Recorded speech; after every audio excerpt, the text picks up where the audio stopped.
Alright, let's get started. Y'all get some notes out, would you?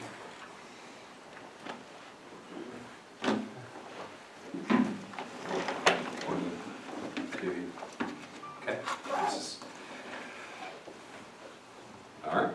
Heavenly Father, thank you for today. Pray that you'd be with us. Help us to remember these things that we're going to be learning today. Help me to make it clear and interesting so that our minds want to pay attention. Lord, help us to see something of your glory in the vastness of the universe and in all that you've created. I pray this in Jesus' name. Alright, so last time we were together, you took a test. Everybody got an email with their test grades? Yeah, Okay. Now, by and large, I think I told you in the beginning, this is a class you're going to get out what you put in. If you worked hard, you got an A. If you did nothing, you got an F, and it was kind of anywhere in between. So maybe you're on a great course, and it's good. Maybe you dipped a little bit, and you're like, okay, I need to pick it up. Maybe you're in a hole, and there's probably still time to get out. So be serious about things. We've been talking about stars.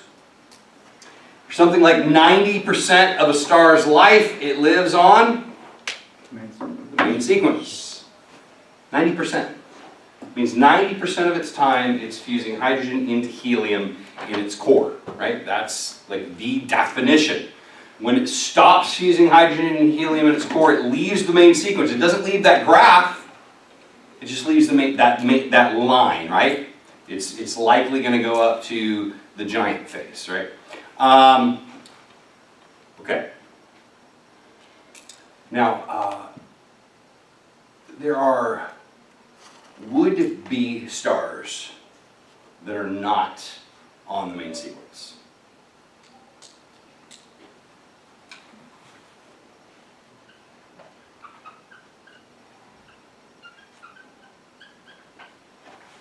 You heard of these before? I've heard of them passing. So a brown dwarf, they never reach the main sequence, okay? Never, ever, no, not.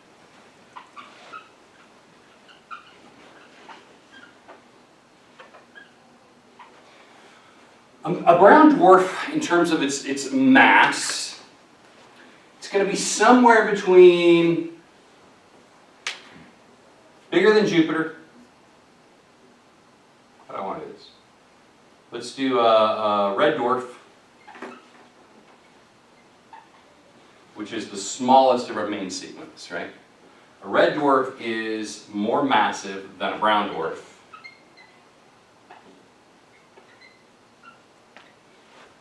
Which is more massive than, say, something like Jupiter.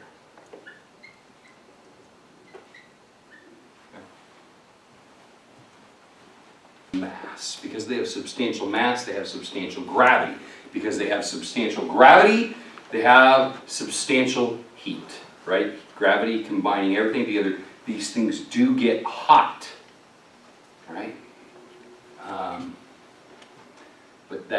And we know that a star's light comes to some extent from its heat, certainly from its fusion. The hotter it is, the greater the color spectrum. These things tend to be very dim, right? They're hard to detect. For the longest time, they were really basically theorized without actually being seen. Now we can see them with the right technology, right? But they're super dim. Why are they super dim? Because they're relatively low mass.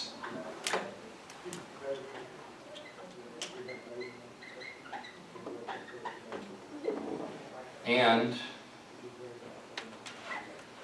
there's no fusion of hydrogen to helium.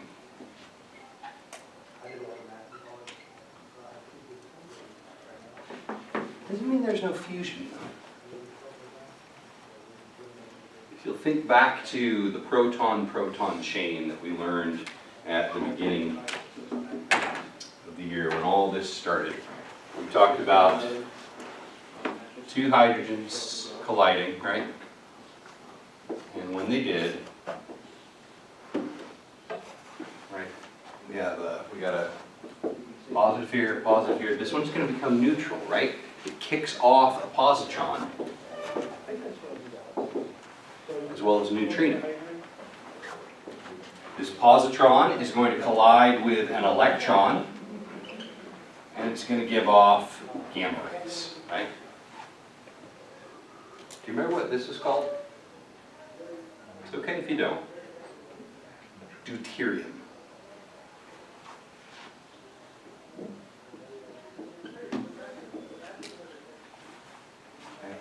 This is just, it's still hydrogen, but it's heavy hydrogen. It's hydrogen with one neutron attached to it. It's not helium. Remember, we need a couple of these to get to helium. But this thing is, it does release energy, and it releases neutrinos. This is not light, right? This is not light, but when this collides with this, it does produce light.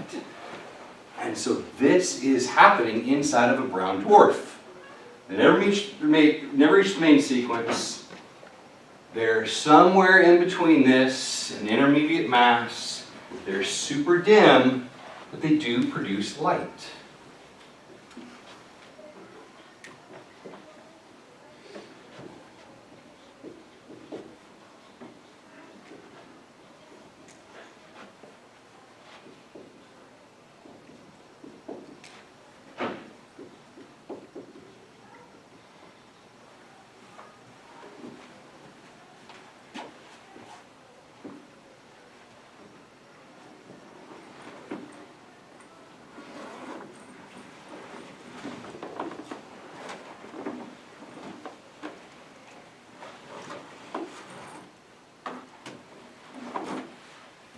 Is it a star?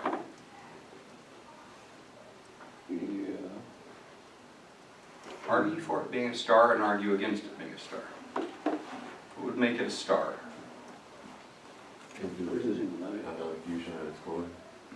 It's got some kind of fusion. Okay? It's producing maybe some kind of light. What is it? What is it made of? Hydrogen and helium. What'd you say, brother? Hydrogen and helium. Mostly hydrogen, right? Yeah. So it's a big ball of gas. That's how we've talked about stars. It's doing fusion, kind of. It's not the right kind of fusion, though, right? This thing is not producing the kind of fusion that's going to put out a whole bunch of outward pressure. It's very, very good. Maybe to some extent this is a technicality as to whether or not we would consider this a star. But technically, we do not consider this a star. Okay? Because our definition is it's got to be doing fusion of hydrogen to helium. And this is not. Okay? It is a technicality. You may hear of them as a brown dwarf star. Okay? You do need to know that one thing. If I were to say on a test, well, why isn't a brown dwarf a star? What are you going to tell me? It's not fusion, not a star. It's not doing what? Hydrogen. Hydrogen into helium. Okay? That's the difference between, the major difference between a brown dwarf and a red dwarf. Let's compare those two. I'm going to draw like a big line here, okay? So, actually, I may go. Can I erase this? Are we okay with this going on? Okay. It's the best I've ever drawn that.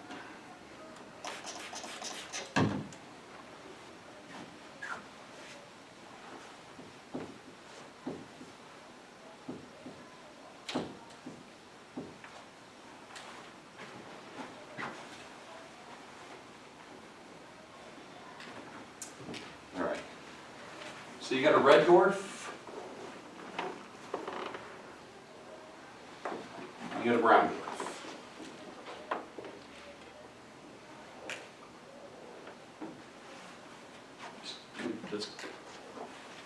Man, I was calling you. I said that boy sat across from me at lunch and then didn't come. I went over your food. I don't like that. Huh? I don't like the stuff and jelly, so I went over your food. All right, here we are. Red dwarf versus brown dwarf. What's going on with each of them? Things in common, things different. Kinds of fusing. Okay, so this one's doing Hydrogen into helium where? Core. In the core. Okay, what's this doing? Bridge into deuterium. Hydrogen into deuterium.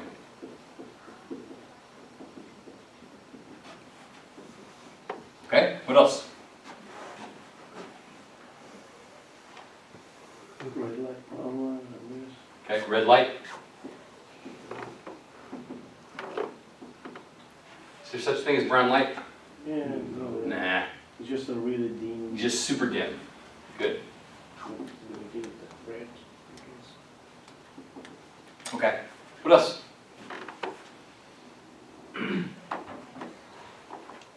Things in common, things different. Because one's on the main sequence, one's not, right? Think about why, now you've already nailed it, like this is the key thing, right? This gives rise to this, etc. But why is this doing hydrogen and helium and why is that one not? Heat. Okay? Hotter? Less hot?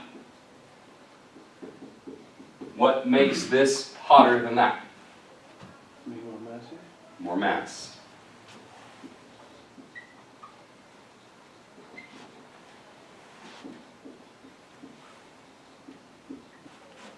Okay. Now,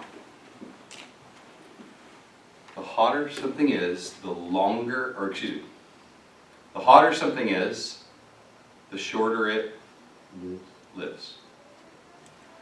A blue giant is going to burn out much faster than our sun.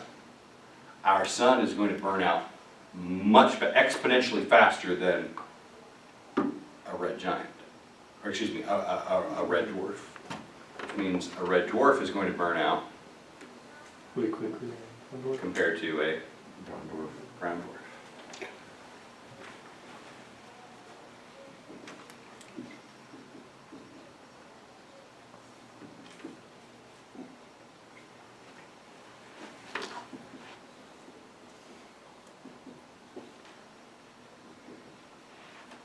This thing will never be as hot, it will never be as bright, but long after this thing has gone dark, this will still be just chugging along. It's like the little engine that it could. You know what I mean? Okay. That's just one of the ironies of mass here.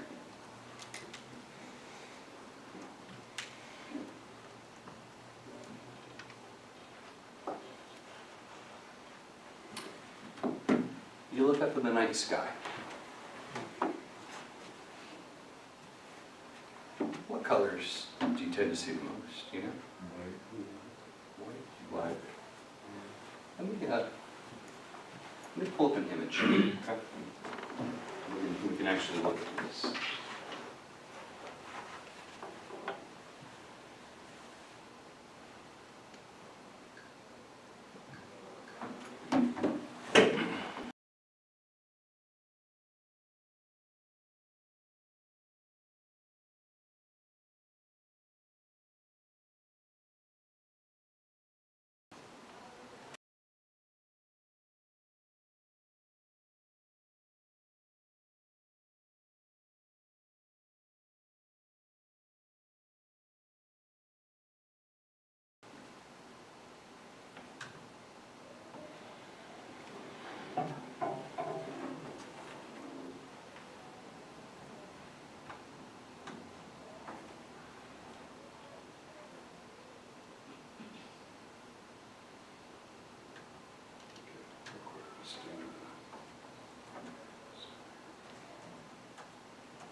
This is not cooperating.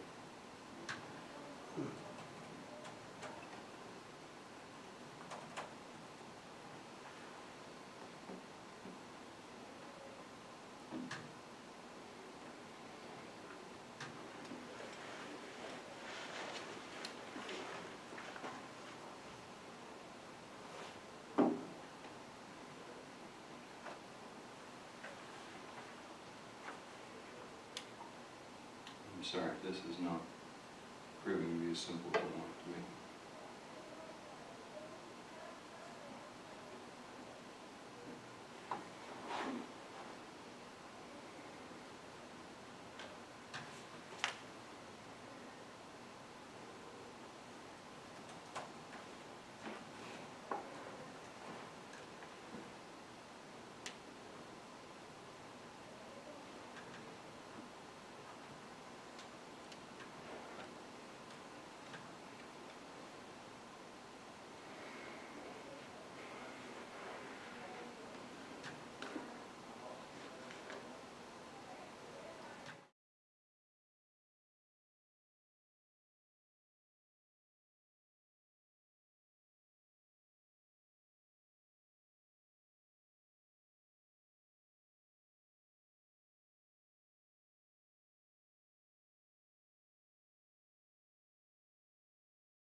Thank you, sir. So, this is bad. Okay. I'm going to erase this side real quick.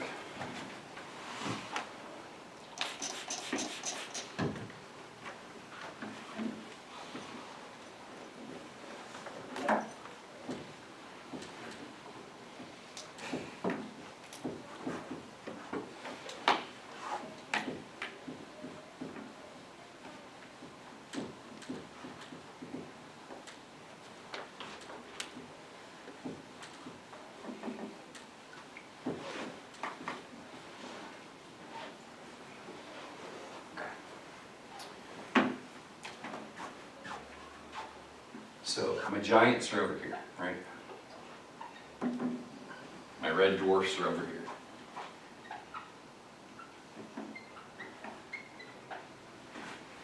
You think about that whole HR diagram thing. Filling in between giants and red dwarfs, kind of what do you expect this to look like? Main sequence stars. Main sequence stars. So Blue. blue, white, orange, right? Okay. And if we were to just estimate, well, maybe you're gonna get like 1, you're gonna get 2, maybe you're gonna get like 4, you're gonna get 8. So it's 1, 2, 3, 7, 15. I probably better have 30 of these, right?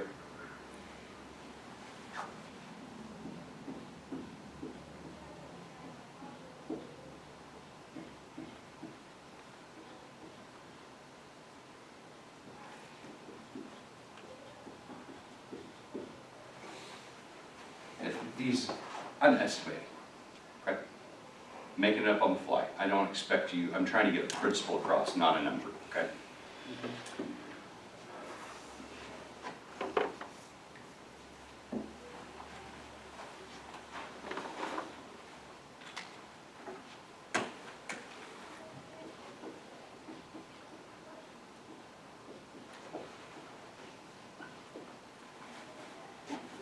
How many lives? A lot. Give me a number. This is, what was this, 30? Like So how many is that? 9. 90? I like it. Let's do 90.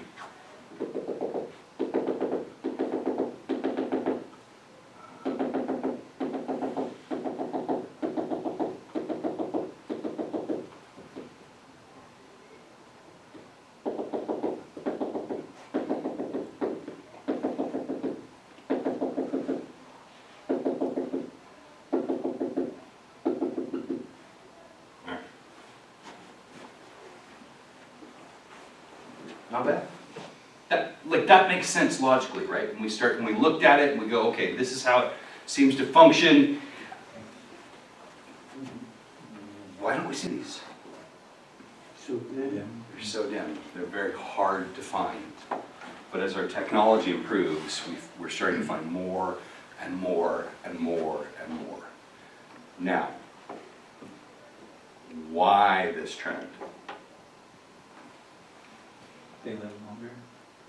Okay, that's not bad. So maybe like all these have burnt out, or most of them. Okay, not bad. What else? You just generally have less mass, so there's more of them. Takes less mass, so So there's they're more. fighting over less. Pardon? They're fighting over less, like, energy. Okay. So these, one thing we know here is these have less mass. Which means it just takes less to make one. This has to have the right, this has to have like super mass, doesn't it? Okay. And on in between. It just, when I'm talking like the blue giants. I'm not talking, like just even a red giant or something, which is just a star that's left the main sequence. I'm talking just a star that is naturally composed so big. And when it goes, it's going black hole and all that. It's just the conditions to make this occur less frequently. I think this is just how God has made things. Y'all ever go into a gym? How many guys, how many people in the gym in a day? Give me a number. In a week. Unique individual people in the gym in a week. Doesn't matter, make up a number. 1,000. 1,000. How many of them on January 2nd, chose that day very deliberately, how many of them on January 2nd are yoked out of your 1,000? 10. How many of them look like me? We'll go the other end of it. How many of them look like my pinky finger on January 2nd? Like more than 10? 100 or more. Oh, I bet it's 200-300. Gyms live off of this. Gyms make a killing off of New Year's resolutions. Oh. Everybody signs up, comes on out, and by February they're done. You know what I mean? And in between, you're going to have a sampling, right? Somebody like me is probably somewhere in the middle, right? But you're going to have a sampling. You would expect in a gym to have far more people who are just getting started, not massive, than somebody who's yoked, right? It just takes a lot to get there, doesn't it? A lot of commitment, a lot of protein, a lot of steroid, a lot of whatever. It takes a lot. Not many are going to get there, right? Some will, but not so many. This, you just walking off the street, right? I realize it was a very non-scientific explanation, but hopefully it'll help us to make sense. It just doesn't take nearly as much, and so we expect to have a lot more of these than we do of those. All right? And we expect this to be on an exponential curve, and it really basically is, right? If I were to graph this, that's, whether you know it or not, that's what you did. Right? You were just going up kind of exponentially. Well, we were fairly linear for a while. But anyway, this is what we see in the universe. Why are we worried about brown dwarfs?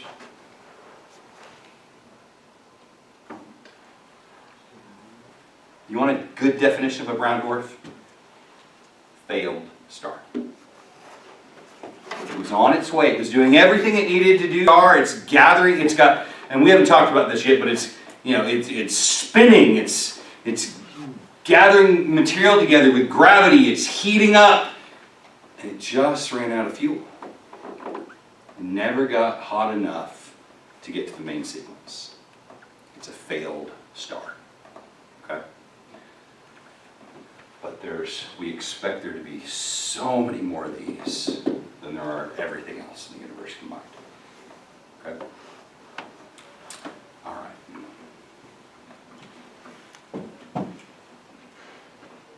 Y'all got questions?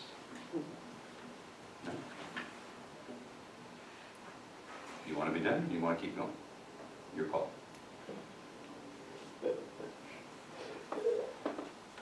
Deal. We can plow or we can let that sit. I don't care.